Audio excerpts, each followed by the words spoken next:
अस्सलामुअलैकुम। आप देख रहे हैं क्लिफ्टन टीवी और मैं आपका होस्ट अली खान। आज की वीडियो शुरू करने से पहले अहादीस मुबारका हजरत अब्दुल्ला बिन अब्बास रज़ी अल्लाह अन्हुमा से रिवायत है कि हजूर नबी करीम सल्लल्लाहु अलैहि वसल्लम से औलिया अल्लाह के मुताल्लिक पूछा गया तो आप सल्लल्लाहु अलैहि वसल्लम ने अरशाद फरमाया, वो लोग औलियाए अल्लाह हैं जिन्हें देखने से अल्लाह याद आ जाए। तो इस खूबसूरत अहादीस से शुरू करते हैं आज की वीडियो में मैं आपको बताऊंगा शीशे के केबिन में 13 साल तक रहने वाली औरत की ऐसी दर्दनाक कहानी जिसे सुनकर आपके भी होश उड़ जाएंगे। घर में रहने वाली, ऑफिस, कॉलेज और हॉस्टल में रहने वाली औरतों के बारे में तो आपने सुना ही होगा, लेकिन ये एक ऐसी औरत की दर्द भरी कहानी है जो पिछले 13 साल से एक शीशे के केबिन में कैद है। तफसीलात के मुताबिक जोआना मोनोज नामी स्पेन की ये खातून मुख्तलिफ केमिकल्स की वजह से हसास एलर्जी का शिकार हो गई थी और इनकी ये एलर्जी इतनी संगीन है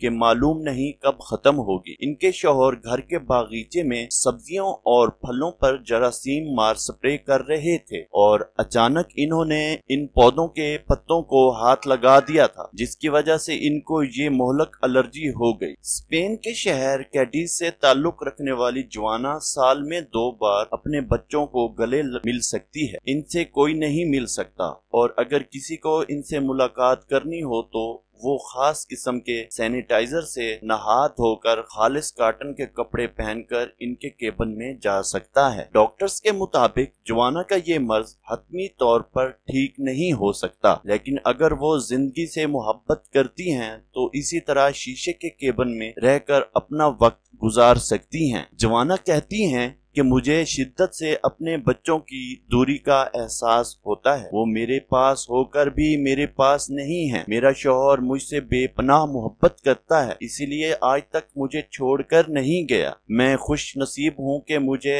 ऐसा प्यार करने वाला शौहर मिला है, लेकिन मैं इससे भी गले नहीं मिल सकती। आज की वीडियो देखने का शुक्रिया। अगर वीडियो अच्छी लगे तो क्लिफ्टन टीवी को सब्सक्राइब करें।